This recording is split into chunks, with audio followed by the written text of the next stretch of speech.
Hi everyone, my name is Bhavit Taneja and this is the part number 3 of your chapter probability. तो हम part number 1 and 2 already cover कर चुके हैं जिसके अंदर हमने काफ़ी सारे क्वेश्चन सॉल्व किए थे. अगर आपने उसको नहीं देखा तो प्लीज़ देख लेना. And this is the final part of your probability chapter. इसके अंदर हम कॉम्बिनेशन वाले क्वेश्चन डिस्कस करेंगे. And after this I think you are done for the chapter probability and then we will move on to the next chapter. So without wasting any time let's start the video.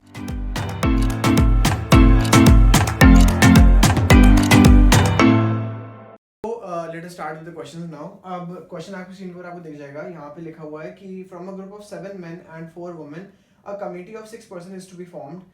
What is the probability that the committee will consist of exactly 2 women? ठीक है, तो जैसे कि मैंने आपको बताया कि इस वीडियो के अंदर हम कोशिश करेंगे कि हम ज़्यादा कॉम्बिनेशन वाले क्वेश्चन या ये वाले क्वेश्चन करें ताकि आपको एक डिफरेंस समझ में आए कि हमने जो पहले क्वेश्चन करे हैं पार्ट में 1 में और 2 में एंड इस वाले क्वेश्चन में क्या डिफरेंस है. ठीक है, तो यहाँ पे आपको दिया हुआ है कि एक ग्रुप है उसके अंदर 7 मेन है एंड 4 वुमेन है. पहले हम ये लिख लेते हैं 7 मेन एंड 4 वुमेन. राइट, इसका मतलब टोटल हमारे पास 11 लोग हैं, 11 पर्सन. राइट, आगे बढ़ते हैं. आगे वो कह रहा है कि a committee of 6 is to be form, यानी कि इन 11 लोग में से एक कमेटी बनेगी 6 लोगों की.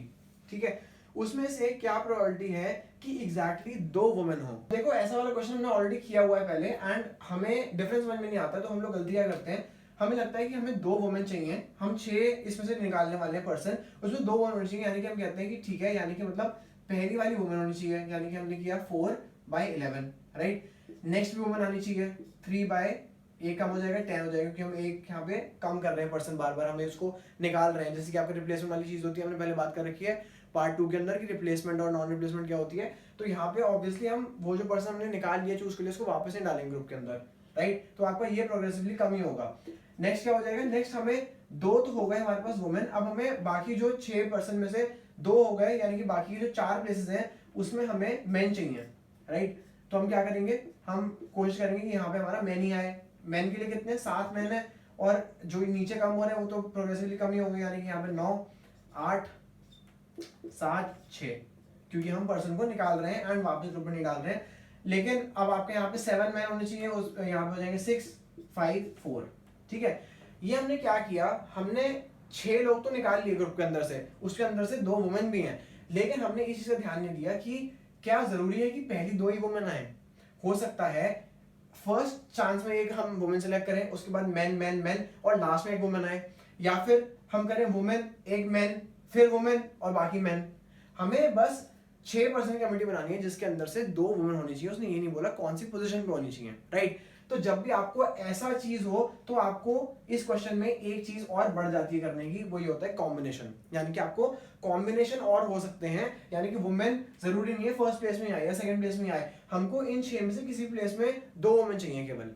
राइट, तो अब इस केस में क्या करना होता है, हमें ये काम तो करना ही है जो हमने किया है, साथ में हमें एक यहाँ पे हम लिखेंगे कॉम्बिनेशन, यानी कि 6C2. अब इसका क्या मतलब होता है, 6C2 पे तो आपका मतलब होता है, इसका हम ऐसे लिखते हैं यहाँ पे NCR मानते हैं इसको, यानी कि ये N है 6 और ये R2 है. ठीक है, इसका फॉर्मूला क्या होता है, N factorial R factorial N minus R factorial. ठीक है, फैक्टोरियल का मतलब मैंने बताया, उसको नहीं बताया कि 10 फैक्टोरियल का मतलब होता है 10 तक जितने भी नेचुरल नंबर्स हैं सबके मल्टीप्लाई, यानी कि 10 into 9 into 8 into 7 into 6 into 5 ऐसे 1 तक. या फिर 3 फैक्टोरियल का मतलब होता है 3 into 2 into 1. राइट, ये फैक्टोरियल का मतलब होता है. अब इस फॉर्मूले के हिसाब से अगर हम NCR यहाँ पे हम इसको ओपन करें तो आपका आएगा 6 फैक्टोरियल 2 फैक्टोरियल एंड 4 फैक्टोरियल. ठीक है, इस चीज को हमने यहाँ पे कर लिया. इसका क्या मतलब होता है, इसका मतलब होता है कि 6 लोग हैं उसमें से हम 2 चूज कर रहे हैं तो कितने कॉम्बिनेशन होंगे. राइट, यानी कि 6C2 हमने ये काम किया है, पर्सन हमें कमेटी बनानी है 6% की, उसमें से हमें 2 चाहिए वुमेन, लेकिन कितने कॉम्बिनेशंस हैं वो हमें इससे पता लग जाएगा. राइट, एंड बाकी आप ब्रैकेट के अंदर ये सब मल्टीप्लाई करेंगे ताकि आपको पता लगे कि हम 2 बार वुमेन ले रहे हैं, बाकी सब हमारे मेन की प्रोबेबिलिटी है. राइट, लेकिन अब हम ऐसे नहीं कर सकते कि हम बहुत सारे कॉम्बिनेशन खुद से बनाएं, इसलिए आपको ये चीज हैंडी आती है एंड इसका आपको ध्यान रखना है कौन से क्वेश्चन में ये यूज हो रहा है, किस में यूज नहीं हो रहा. मेन चीज यही है कि आपको पता होना चाहिए कि कहाँ पे ये यूज होगा एंड कहाँ पे ये यूज नहीं होगा. आई होप अपने क्वेश्चन पे ध्यान दिया होगा कि इस क्वेश्चन में आपको ये चीज यूज करनी पड़ेगी, यानी कि कॉम्बिनेशन आपको यूज करने पड़ेंगे. अब आप इसको सॉल्व कर लोगे यहाँ पे, तो मैं यहाँ पूरा सॉल्व नहीं करूंगा, आपको बस यही करना है देखो यहाँ पे 6 फैक्टोरियल में आपको ये सॉल्व करके दिखाता हूँ, यहाँ आपका हो जाएगा 6 5 4 फैक्टोरियल पे रुक जाना, ठीक है, इसका मतलब यही तो है 6, इसका मतलब क्या है 6 इंटू 5 इंटू 4 इंटू 3 इंटू 2, यानी कि 4 के बाद तो फैक्टोरियल चल रहा है, तो हम ऐसा करते हैं इसको 6 5 एंड 4 फैक्टोरियल लिख देते हैं, क्योंकि नीचे एक आपका 4 फैक्टोरियल और है, तो आपका ये कट जाएगा, ठीक है। नीचे हो गया 2 फैक्टोरियल, 2 फैक्टोरियल मतलब क्या हो गया 2 इंटू 1, 1 का तो कोई हमें काम नहीं है, तो इसको भी कर देते, तो आपका आ जाएगा 6 इंटू 5 डिवाइड बाई 2, यानी कि इसको आप काट लो 15 हो जाएगा। तो बेसिकली आपकी इस चीज की वैल्यू तो 15 आ गई, ठीक है। एंड बाकी आप इसको मल्टीप्लाई कर लो, टोटल आप जो 15 और ये अंदर जो भी ब्रैकेट में उसको मल्टीप्लाई करके लिखोगे तो आपका आंसर आ जाएगा 5/11। So this is your answer in this case. I hope समझ में आया होगा। अब हम और क्वेश्चन करने वाले इसी के कंसेप्ट के ऊपर बेस्ड, तो आपको और समझ में आ जाएगा। So let's move to the next question. Next question देखते हैं, इसमें आपको लिखा हुआ है कि 6 boys and 6 girls sit in a row randomly, find the probability that all the 6 girls sit together. यानी कि 6 बॉयज हैं और 6 गर्ल्स हैं, ठीक है, 6 बॉयज हैं 6 गर्ल्स हैं, हम ये चाहते हैं कि जो गर्ल्स हैं वो सारी एक साथ बैठे हैं, ठीक है। तो कितने क्या प्रोबेबिलिटी होगी कि सारी गर्ल्स एक साथ बैठे हैं, राइट, ये क्वेश्चन है हमारे पास। अब देखो इसके अंदर भी जो फैक्टोरियल कांसेप्ट है वो यूज होता है इस टाइप के क्वेश्चंस के अंदर। देखो टोटल में यहाँ पे लोग कितने 12 लोग हैं, राइट। अब ऐसा हो सकता है कि पहले जो इस 12 लोग में से ABCD मान लो आप, ठीक है, तो ऐसा हो सकता है कि ये प्लेसेस हैं 12, तो A यहाँ पे बैठ सकता है या फिर A यहाँ पे बैठ सकता है, ठीक है। तो ऐसे हमें कॉम्बिनेशन बहुत सारे हो सकते हैं इस केस के अंदर भी, यानी कि जरूरी नहीं है, उसने ये नहीं बोला कि सब बच्चों को एक ही ऑर्डर में बैठना है, उसने ये बोला है कि हमारे पास 12 प्लेसेस हैं, उसमें से कुछ बॉयज हैं कुछ गर्ल्स हैं, तो टोटल पहले तो हमें पता लगाना होगा प्रोबेबिलिटी निकालने के लिए कि टोटल बैठने के वेज कितने हैं। यानी कि हो सकता है एक बॉय एक गर्ल, या एक गर्ल एक बॉय, या फिर गर्ल गर्ल बॉय बॉय, तो इस वे में कितने कॉम्बिनेशन हो सकते हैं कि ये लोग बैठे हैं, राइट। अब देखो इस चीज को हम ग्राफिकली ये खुद से नहीं निकाल सकते हैं, ठीक है, कि कितने कॉम्बिनेशन हो सकते हैं ये निकालना बहुत डिफिकल्ट होता है, इसलिए अगेन आपका फैक्टोरियल कांसेप्ट यहाँ पे काम आता है। कैसे काम आता है, अगर आपको निकालना है कि 12 लोग हैं और वो कितने वेज में बैठ सकते हैं, तो सिंपली आपका हो जाता है 12 फैक्टोरियल, यानी कि 12 इंटू 11 इंटू 10 इंटू 9 इंटू 8 1 तक आप करोगे, सबको मल्टीप्लाई करोगे तो उतने वेज में ये लोग बैठ सकते हैं, यानी कि 6 गर्ल्स एंड 6 बॉयज बैठ सकते हैं। तो ये तो हो गए हमारे टोटल वेज, ठीक है। प्रोबेबिलिटी में हमें टोटल चाहिए होता है नीचे, एंड ऊपर हमें अपना डिजायर्ड आउटकम चाहिए होता है, यानी कि डिजायर्ड क्या है कि जो 6 गर्ल्स हैं वो एक साथ बैठे हैं। तो ऐसा करो 6 गर्ल्स को एक साथ हमें बिठाना है, यानी कि इनको एक पर्सन मान लो, राइट। तो अब ये तो नहीं हिल सकती, ये जो 6 गर्ल्स हैं एक साथ ही बैठी हैं। जो बॉयज हैं वो हो सकता है कि पहले यहाँ पे 2 बॉय हो, या फिर बाद में या फिर एक बॉय पहले हो एंड उसके बाद बाकी के 5 बॉयज हो, तो बॉयज इसके आगे पीछे हम कर सकते हैं, लेकिन हम गर्ल्स को नहीं ला सकते क्योंकि गर्ल्स सारी एक साथ बैठी हैं, ठीक है। इसका मतलब क्या हो गया कि बॉय अगर सारे आप गर्ल्स को एक मानो तो यहाँ पे 1% तो यही हो गया, एज अ बंडल मान लो, इनको एक साथ मान लो, एंड 6 बॉयज और हैं, यानी कि 1 2 3 4 5 6 ये बॉयज हैं सारे, ठीक है। तो अब टोटल में कितने आपको एक्चुअली में पर्सन दिख रहे हैं यहाँ पे, ये तो इंडिविजुअली एक एक बॉय है, लेकिन हमने गर्ल को 1% मान लिया है, इसलिए अब टोटल हमारे पास 7% हो गए हैं, ठीक है। अब ध्यान सुनना, यहाँ पे कंफ्यूजन होती है, पहले तो इसका हमें निकालना पड़ेगा कि ये लोग कितने वे में बैठ सकते हैं। मैंने आपको बताया है कि अगर 7 लोग हैं तो ऐसा हो सकता है कि ये बॉय पहले हो, या फिर 2 बॉय पहले हो, या 3 बॉय पहले हो, बाकी के 3 बाद में हो, या 4 बॉय पहले हो, तो कितने कॉम्बिनेशन हो सकते हैं। सेम चीज आपको यहीं पे करनी है जैसे हमने किया कि 7 अगर लोग हैं तो वो 7 फैक्टोरियल वेज में बैठ सकते हैं, ठीक है, राइट। यानी कि इन 7 फैक्टोरियल वेज में 6 की 6 गर्ल्स एक साथ बैठी हैं, बॉयज को हम ट्रांसफर कर रहे हैं इधर से उधर। लेकिन यहाँ पे एक चीज और देखो, हमें लगता है यहाँ पे हो गया, लेकिन सबसे बड़ी गलती यहीं पे होती है कि हमारी जो 6 गर्ल्स हैं वो भी तो सारी डिफरेंट गर्ल्स हैं। गर्ल्स यहाँ पे एक का नाम कुछ और, एक का नाम हो सकता है A, ठीक है, एक का नाम B, एक का नाम C, या कुछ और ले लो। कहने का ये मतलब है कि जो गर्ल्स हैं उनकी अपने अंदर भी तो वो चेंज कर सकती हैं कि वो कैसे कैसे बैठी हैं। वो भी जरूरी थोड़ी है कि एक ही ऑर्डर में बैठेंगी, वो 6 गर्ल्स भी तो अपने आप में अपना ऑर्डर चेंज कर सकती है बैठने का। शर्त यह है कि उनको साथ में बैठना है, ठीक है, लेकिन किस ऑर्डर में उन गर्ल्स को बैठना है ये नहीं बताया हुआ है। तो ये जो गर्ल्स हैं ये अपने आप में भी 6 फैक्टोरियल वेज में अपने आप को अरेंज कर सकती हैं, लेकिन फिर भी ये लोग साथ में ही रहेंगी, राइट। आई होप समझ में आया होगा। इसका मतलब आपका इस केस में टोटल आउटकम्स हो गए 12 फैक्टोरियल।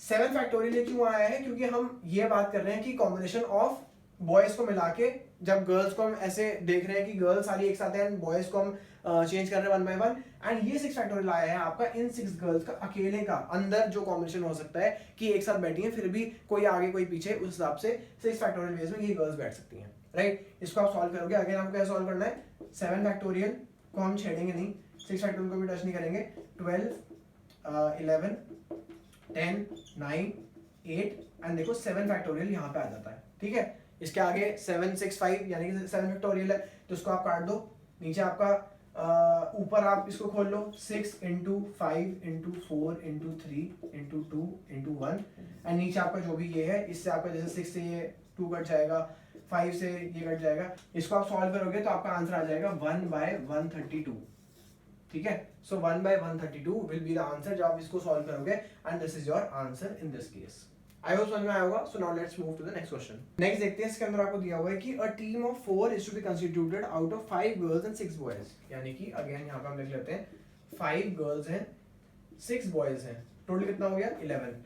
अब इस 11 में से हमें टीम बनानी है 4 लोगों की, find the probability that the team में हैव 3 गर्ल्स, यानी कि जो हम टीम बना रहे हैं 4 लोगों की उसमें से 3 गर्ल्स हों, ठीक है। अब देखो इसके अंदर भी आपको अगेन आपको कॉम्बिनेशन यूज करना है, देखो क्यों।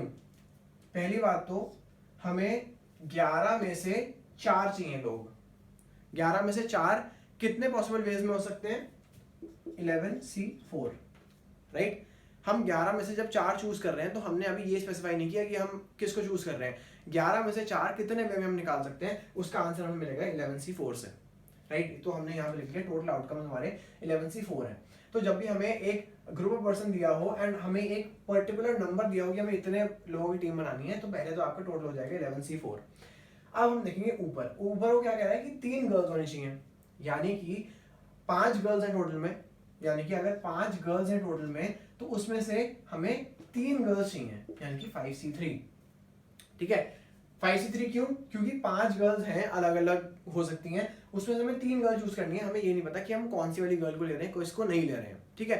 5 में से हमें 3 चाहिए। जब भी हमें किसी ग्रुप में से एक पर्टिकुलर नंबर ऑफ पीपल या कुछ थिंग्स निकालनी हो तो हमें, और हमें ऑर्डर स्पेसिफाइड ना हो, या हमें ये नहीं पता है कि हमें 5 गर्ल में से कौन सी गर्ल को लेना है किसको नहीं लेना है, 5 में से हमारे सारे इक्वल हैं, तो यानी कि 5C3 हमें बस गर्ल होनी चाहिए हमारी टीम के अंदर 3 4 में से, राइट। तो आपका हो जाएगा 5C3, यानी कि 5 में से 3 गर्ल्स। एंड अब हमें बॉयज कितने चाहिए, टोटल हमारी स्ट्रेंथ टीम की 4 है, उसमें से हमने 3 गर्ल तो ले ही ली इस 5 में से, यानी कि 6C1। हमें सिर्फ एक बॉय चाहिए, इन 6 बॉयज में से केवल हमें एक बॉय चाहिए ताकि हमारा जो आंसर है वो आ जाए। सो इन दिस केस आप इसको सॉल्व करोगे तो आपका आंसर आ जाएगा। अगेन मैं आपको यहाँ पे थोड़ा सा इसको सॉल्व करता हूँ, 5 फैक्टोरियल, इसको आप करोगे 5 - 3 तो आपका हो जाएगा 2 फैक्टोरियल, इसको as it is 3 factorial. Again यहाँ पे 6 फैक्टोरियल, 6 में से आप 1 माइनस करोगे तो 5 फैक्टोरियल हो जाएगा, एंड आपका 1 फैक्टोरियल तो 1 फैक्टोरियल ही होता है, उसको आप छोड़ सकते हो।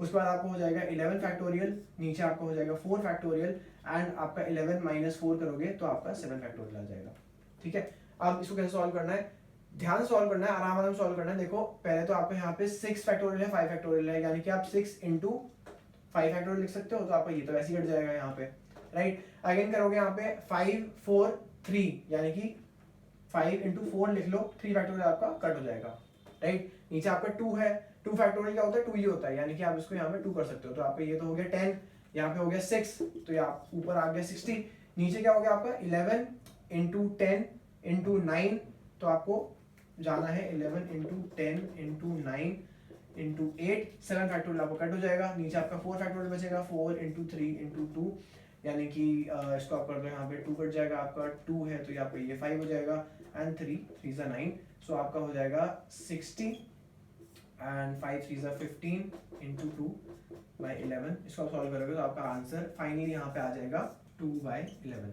So this is your answer in this case, यानी कि 2 by 11 इज द प्रोबेबिलिटी कि जब हम 4 लोगों की टीम बना रहे हैं out of 5 girl and 6 boys, तो 2 by 11 is the probability that 4 में से जो 3 होंगी वो गर्ल्स होंगी, राइट। तो ये क्वेश्चन हमें सुनने में लगता है कि ऐसे तो बहुत डिफिकल्ट है या ऐसे सॉल्व भी नहीं हो सकता, इसलिए आपको ये चीज बनानी बहुत इंपॉर्टेंट है। अगर आपने ये एक बार बना लिया तो आपका आंसर तो आ ही जाएगा। So this concept is very important. So एक और क्वेश्चन देखते हैं, नेक्स्ट क्वेश्चन। इसके अंदर आपको दिया हुआ है कि bag contains 8 white and 4 red balls, यहाँ लिख लेते हैं 8 वाइट and 4 red balls.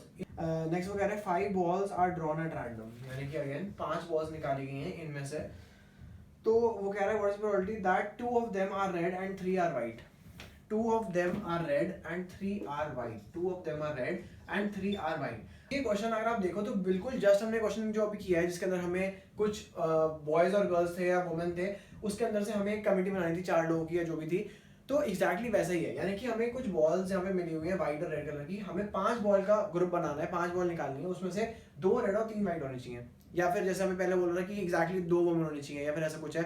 तो इस केस में भी आप एग्जैक्टली वही यूज करते हो जो हमने पहले भी यूज किया. तो देखो टोटल देखो कितना है. टोटल यहाँ पे आया 8 + 4 यानी कि 12. 12 में से हमें कितने बनाने हैं, हमें 5 का ग्रुप बनाना है. तो आपका टोटल तो यहाँ पे ये हो गया. तो आपका 12C5 हो जाएगा टोटल नंबर ऑफ आउटकम्स.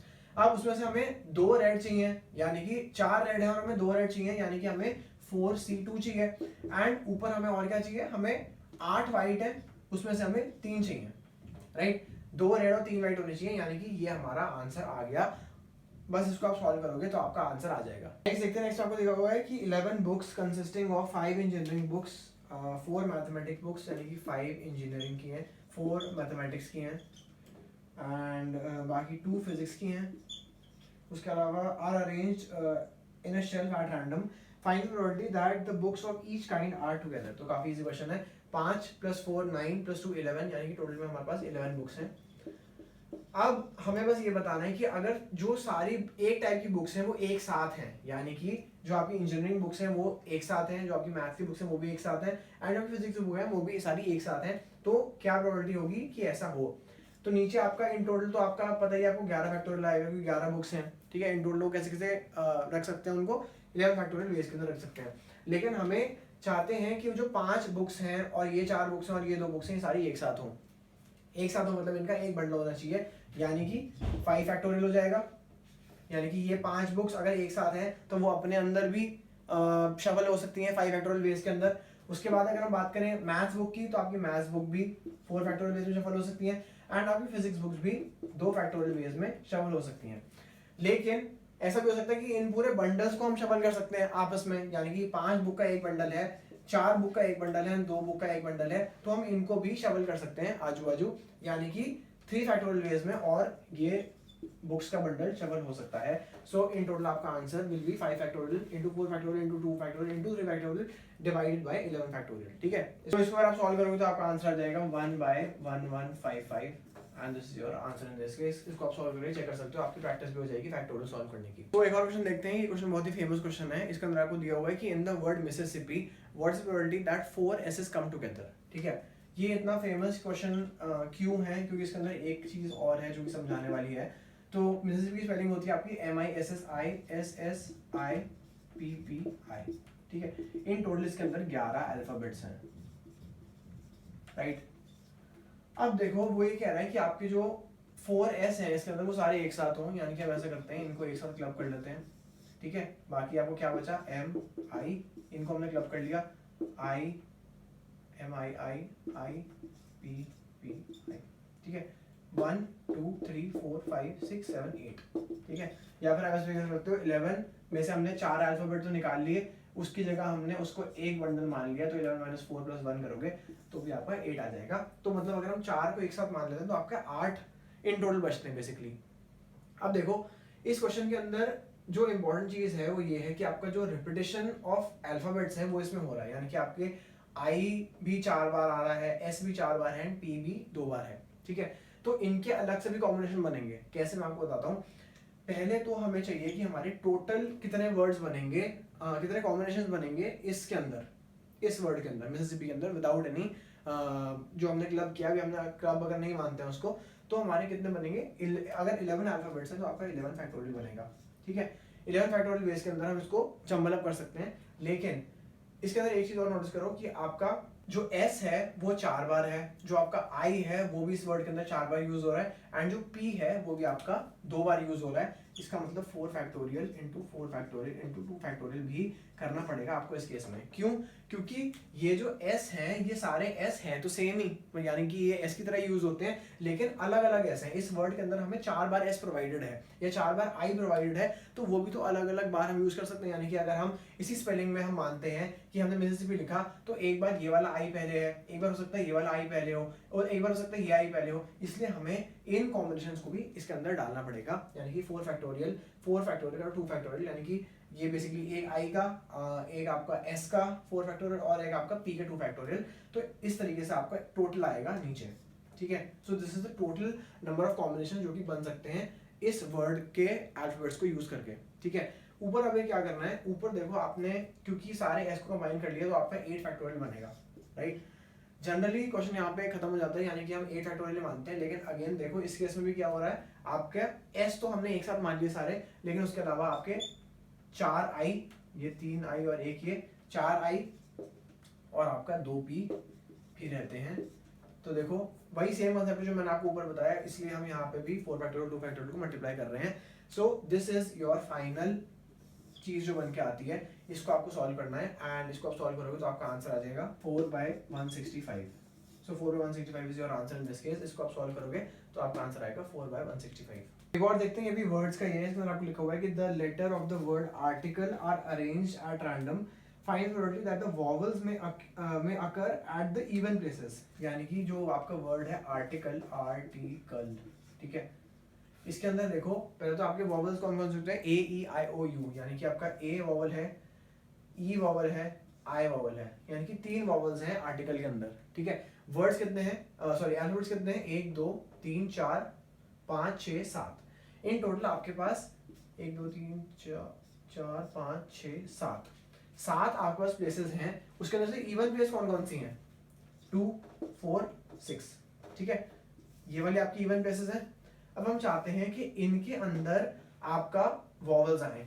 कितने वॉवल्स हैं, 3 वॉवल्स हैं एंड 3 ही प्लेसेस हैं आपके पास जिनके अंदर आप डाल सकते हो। यानी कि या तो ए यहाँ पे हो सकता है, या ए यहाँ पे हो सकता है, ए यहाँ पे हो सकता है। तो इस तरीके से आपको इन 3 प्लेसेस के अंदर ही 3 चीजों को अरेंज करना है। सिंपल बात है, अगर आप 3 चीजों को 3 प्लेसेस में अरेंज करना है तो बेसिकली 3 फैक्टोरियल वेज तो हो गए आपके, जिसके अंदर आप इसको अरेंज कर रहे हो, ठीक है। उसके बाद 3 तरीके से तो आपको यहाँ पे अरेंज करना है, बाकी आपके बचे 4 अल्फाबेट्स और वो 4 आपके यहाँ पे आएंगे। तो अगेन सेम चीज आपका 4 फैक्टोरियल हो जाएगा यहाँ का, यानी कि 3 फैक्टोरियल बेस में तो ये इवन प्लेसेस में आपके आर्टिकल्स आ सकते हैं एंड बाकी बची प्लेसेस में आपके बचे हुए जो 4 अल्फाबेट्स हैं वो आएंगे। इन टोटल आपके कितने हैं, 1 2 7 है ना, 1 2 3 4 5 6 7, तो आपका नीचे 7 फैक्टोरियल आ जाएगा नीचे, which is 1/35। So 1/35 is your answer in this case. I hope समझ में आया होगा, इजी क्वेश्चन है। तो हम 2 क्वेश्चन और देखते हैं। इन क्वेश्चन के अंदर आपको जो दिया हुआ है वो काफी अच्छा क्वेश्चन है एंड थोड़े से डिफरेंट क्वेश्चंस हैं। सो इसमें आपको दिया हुआ है कि an event x can happen with the probability p and an event y can happen with the probability p dash, what is the probability that exactly one of them happens. यानी कि आपका एक चीज है x, एक event है x, उसकी होने की प्रोबेबिलिटी p है, एक इवेंट है y, उसकी होने की प्रोबेबिलिटी p डैश है। तो हमें प्रोबेबिलिटी बतानी है कि exactly one of them happens. Exactly one of them happens मतलब या तो x हो एंड y ना हो, या y हो और x ना हो, राइट। तो अगर हम पहले करते हैं कि x हो और y ना हो, तो x की होने की प्रोबेबिलिटी कितनी है, p, ना होने की कितनी है ऑफ y, इसके अगर p डैश है होने की प्रोबेबिलिटी तो इसकी ना होने की प्रोबेबिलिटी 1 माइनस p डैश होगी, राइट। सिमिलरली हम यहाँ पे करेंगे इसके, अगर इसके इसमें मानते हैं कि y हो यानी कि p डैश, एंड अगर हम मानते हैं कि आपका x ना हो तो आपको हो जाएगा 1 माइनस p, राइट। सिंपली इसको यहाँ पे आप सॉल्व कर लो तो 1 minus p dash, p minus p dash plus p dash minus p dash. तो अगेन यहाँ पे आपके ये बेसिकली 2 बार है तो आपको हो जाएगा p plus p dash minus 2p dash, right. तो इसमें आपको इक्वेशन में ही सॉल्व करके छोड़ना है इसको। So your answer will be option number A, p plus p dash minus 2p dash, right. Next part देखते हैं। नेक्स्ट पार्ट में इसको क्या दिया हुआ है। नेक्स्ट पार्ट में हमें दिया हुआ है कि in the above question what is the probability that at least one of them happens. At least one of them happens मतलब कि एक ना एक तो हो ही, या तो दोनों हो, राइट, या एक ना एक तो हो ही। तो देखो हमने एक ना एक तो हो ही हमने निकाल लिया था। इसके अंदर ही अगर हम स्मार्ट वर्क करें एंड दोनों हो जाएं, क्योंकि अगर हम at least one of them happen करें तो हम क्या करते, ये हो या ये ना हो, ये हो या फिर ये ना हो, या फिर दोनों हो, राइट। तो हमने इतना तो पार्ट निकाल ही रखा है, इसके अंदर दोनों हों की प्रोबेबिलिटी निकाल लो। तो यानी कि P दोनों होगा मतलब ये भी हो एंड ये भी हो, तो P P डैश। तो आपका आंसर यहाँ पे P P डैश ये हो जाएगा। ये क्या है प्रोबेबिलिटी, ये प्रोबेबिलिटी है दोनों के होने की, तो इसको बस इसमें ऐड कर लो P P डैश को। यहाँ पे आपका -2 P P डैश है, तो ये आपका हट के -P P डैश हो जाएगा, ठीक है। एंड आपका ये पार्ट सेम ही रहेगा, तो आपका आंसर हो जाएगा P + P dash -P P dash instead of यहाँ पे जो 2 था वो हट जाएगा बस केवल। So that will be your answer for the next question.